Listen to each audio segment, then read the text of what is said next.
پتوں پر، چہروں پر، لوگوں پر، موسم پر، آب و ہوا پر اس خزاں کے اثرات پڑتے ہیں۔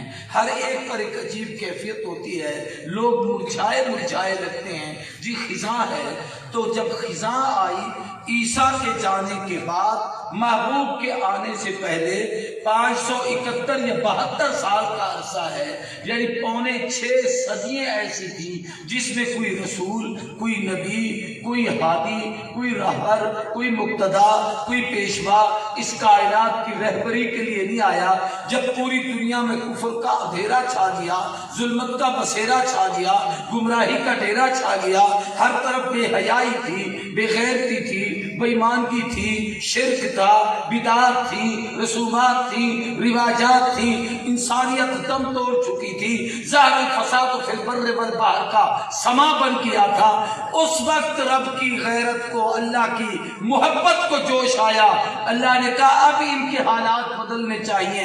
کہتے رات کے سناٹے ہو چھا جائیں تو لوگ سویرے کا انتظار کرتے ہیں، گرمی اور حبس ہو جائے تو لوگ ہوا کا انتظار کرتے ہیں۔ ہر آدمی پریشان ہوتا ہے کہ اب کوئی تبدیلی آئے۔ جس وقت یہ کیفیت تھی کہ وہ کعبے کا گھر اللہ کا، جسے خلیل و اسماعیل نے بنا کر کہا تھا کہ اللہ تیرا گھر بنا رہے ہیں، اذ یرفع ابراہیم القواعد من البیت و اسماعیل ربنا تقبل منا انک انت السمیع العلیم ربنا واجعلنا مسلمین لک۔ اس گھر میں 360 بت رکھے تھے، سب کی پوجا ہوتی تھی، نہیں ہوتی تھی تو صرف رب کی پوجا نہیں ہوتی تھی۔ رب نے چاہا کہ مجھے پہچانے میری مخلوق، اس چاہت کو رب نے خود اپنی چاہت کو پورا کیا، اپنے محبوب کو بھیجا جس نے رب کی پہچان کروائی۔ ربیع الاول جب پہلی بہار میں حضور آئے تو موسم بہار جب آتا ہے وہ دو کام کرتا ہے، میری طرف دیکھیں۔ پہلا کام یہ ہے کہ پتے خشک ہوتے ہیں خزاں سے، لیکن کھڑے اوپر رہتے ہیں، بہت کم گرتے ہیں۔ گرتے اس وقت ہیں جب بہار کا پہلا جھونکا آئے تو خشک پتے زمین پہ گر پڑتے ہیں۔ دوسرا کام یہ ہے کہ پھر بہار جب چلتی ہے، نئی ہریالی، نیا سبزہ، نئی رونقیں، نئی کونپلیں، نیا جناب ایک خوبصورتی اور ایک نیا نکھار، نیا سبزہ وہ آتا ہے تو لوگ اور خوش ہوتے ہیں۔ اس کے اثرات پھر انسانوں پر مرتب ہوتے ہیں، ہر چیز پر مرتب ہوتے ہیں۔ حضور کے آنے سے پہلے خزاں تھی، جب پہلا قدم حضور نے دنیا میں رکھا، توجہ میری طرف رہے گی، تو اس وقت وہ جو خزاں کے پتے تھے گرے، چونکہ جھونکا آیا ہوا تھا۔ وہ کون سے پتے تھے؟ وہ جو 360 بت اندر رکھے تھے، ٹکرا کے گرے، اونھے منہ، اور کعبے کے کونے سے آواز آئی مجھے مبارک دو، پاک کرنے والا محمد آ چکا ہے۔ وہ کیا خزاں کے پتے تھے؟ وہ کسرا کے کنکرے تھے جو گر رہے تھے۔ وہ کیا خزاں کے پتے تھے؟ وہ ایران کا آتش کدا، وہ مجوسی آگ کی پوجا کرنے والے، وہ یکسر بجھ گیا۔ یہ سارے واقعات اس لیے ہوئے کہ خزاں جا رہی تھی، بہار آ رہی تھی، ظلمت جا رہی تھی، محمد کی نبوت کی بہار آ رہی تھی۔ اب بہار کا دوسرا منظر جس کی طرف حضرت نے اشارہ کیا کہ نیا سبزہ، نئی ہریالی، نئی کونپلیں، نئی رونقیں، کفر کی خزاں گئی ہے، اسلام کی بہار آئی ہے، شرک کی خزاں گئی ہے، توحید کی بہار آئی ہے، جہالت کی خزاں گئی ہے، علم کی بہار آئی ہے، ضلالت کی خزاں گئی ہے، ہدایت کی بہار آئی ہے۔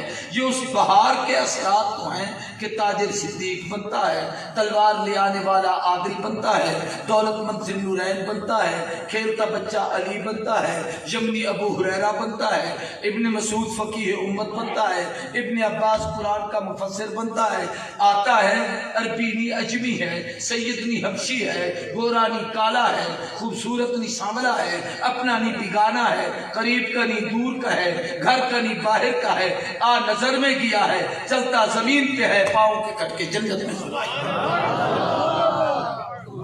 ربیع اول پہلی بہار، میں اسی پہ بیٹھا رہوں تو پوری تقریر نہیں کر سکوں گا، میں نے اگلی 2 باتیں بھی کہہ دی ہیں، یہ ابتدا بتا رہا ہوں۔ دوسرا یہ کہ حضور اکرم صلی اللہ علیہ وسلم حدیث میں آتا ہے حضور نے میرے لیے ہر چیز چنی، میرا قبیلہ چنا، میرا دن چنا، میرے لیے وقت چنا، میرے لیے جگہ کا انتخاب کیا۔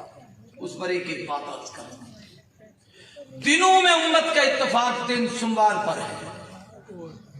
حدیث میں آتا ہے کہ آپ کی ولادت بھی سوموار کے دن ہے، اعلان نبوت بھی سوموار کے دن ہے، ہجرت بھی سوموار کے دن ہے، مدینہ پہنچنا بھی سوموار کے دن ہے، دنیا کی رخصتی بھی سوموار کے دن ہے۔ ایک اور عجیب بات، ہر سوموار کو حضور روزہ رکھتے تھے، پیر کو بھی رکھتے تھے، سوموار کو بھی۔ اب بھی جو لوگ مکے مدینے گئے ہیں، آج کل تو 2 سال سے ہم عذاب میں آئے ہوئے ہیں، لیکن جو لوگ وہاں کی بہاریں دیکھ آئے ہیں، بڑے بڑے مسجد نبوی میں جمعرات کو بھی اور سوموار کو دسترخوان لگتے ہیں، شام کو لوگ جمع ہوتے ہیں، عربی بڑے بڑے تھرماس بھر کے جناب قہوے کے، گاوے کے، چائے کے، کھجوریں اور مختلف نعمتیں لا کے دسترخوان پہ بچھاتے ہیں، پکڑ پکڑ کے لوگوں کو بٹھاتے ہیں، ان کے روزے افطار کرواتے ہیں، کھانا کھلواتے ہیں۔ بھئی یہ ہر پیر اور جمعرات کو کیا روزہ ہے؟ تو حضور سے پوچھا گیا تو آپ نے فرمایا اس دن میں چونکہ پیدا ہوا تھا، کس دن پیدا ہوا تھا، تو میں اپنی پیدائش میں اللہ کا شکر ادا کرنے کے لیے روزہ رکھتا ہوں۔ کیا کرتا ہوں؟ اب میں ایک بات آپ کو کہتا ہوں، عربی ہر سوموار کو حضور کے آنے کی خوشی میں روزہ رکھیں، وہ نجدی وہابی، تم رمضان کے روزے بھی نہ رکھو تو عاشق ہو، تم اور میں عاشق رسول بنے ہوئے روزہ ایک نہیں رکھتے۔ ایک مسئلہ اور بھی اس میں سمجھایا گیا، حضور نے روزہ رکھا کس دن؟ جس دن آپ کی مسئلہ سمجھ آیا، جس دن روزہ ہوتا ہے اس دن عید نہیں ہوتی، اور جس دن عید ہو اس دن روزہ نہیں ہوتا۔ یہ حضور کی شریعت کا قانون ہے۔ اگر سوموار ولادت ہے اور نبی روزہ رکھ رہے ہیں تو اس دن عید نہیں ہے، اور اگر عید ہے تو پھر روزہ نہیں ہے، کہ حضور نے فرمایا کہ روزے کے دن خوشی شیطان کرتا ہے اور عید کے دن روزہ وہ بھی شیطان رکھتا ہے، تو نبی روزہ رکھے تو خوشی کرے، سوچ کس کھاتے میں جا رہا ہے؟ کھانے پینے کو تو نے دین سمجھا ہوا ہے۔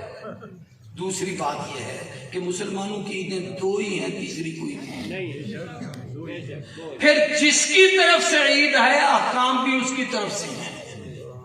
یہ چھوٹی عید ہے، یہ بڑی عید ہے، اس پہ کھا کے جانا ہے، اس پہ نہیں کھا کے جانا، اس میں جناب آپ نے بچوں کو ملنا ہے، گھر میں کھانا پینا پکانا ہے، اس میں آپ نے قربانی کرنی ہے، اس میں تکبیرات آہستہ کہنی ہے، اس میں زور سے کہنی ہے، اس میں جناب والا ہر نماز کے ساتھ اذان ہے، اس پہ اذان نہیں دینی، تکبیر ہے یہاں تکبیر نہیں کہنی، پہلے ویسے جمعہ پہ خطبہ پہلے ہوتا ہے یہاں بعد میں ہوگا۔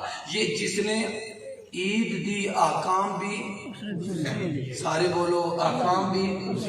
اگر یہ اسلام میں کوئی تیسری عید ہوتی تو پھر ادھر سے اس کے احکام بھی آتے۔ اس کا مطلب یہ ہے کہ اس دن روزہ تو آیا ہے، احکام عید کے نہیں آئے۔ تیسری چیز یہ ہے کہ حضور کی ولادت کی تاریخ کیا ہے۔ یہ میں نے 3 تاریخیں آپ کو بتائیں۔ 2 ربیع الاول، اس کو قریب کے علماء کے حوالے دے دیتا ہوں۔ حضرت مولانا رشید احمد مفتی رشید لدھیانوی، جن کا جامعۃ الرشید ان کے نام سے منسوب ہے، انہوں نے لکھی ہے۔ جنہوں نے 8 لکھی ہے وہ مولانا ادریس کاندھلوی، اور اس سے بھی ایک بڑا حوالہ اعلیٰ حضرت فاضل بریلوی مولانا احمد رضا خان صاحب، جو بریلوی مکتب فکر کے بڑے عالم ہیں، انہوں نے کتاب لکھی ہے نطق الہلال، جن کو اپنے فتاوی رضویہ کے 26ویں جلد میں شامل کیا ہے۔ اس کے اندر انہوں نے لکھا ہے، ان کی تحقیق یہ ہے کہ حضور کی ولادت 8 ربیع الاول، 9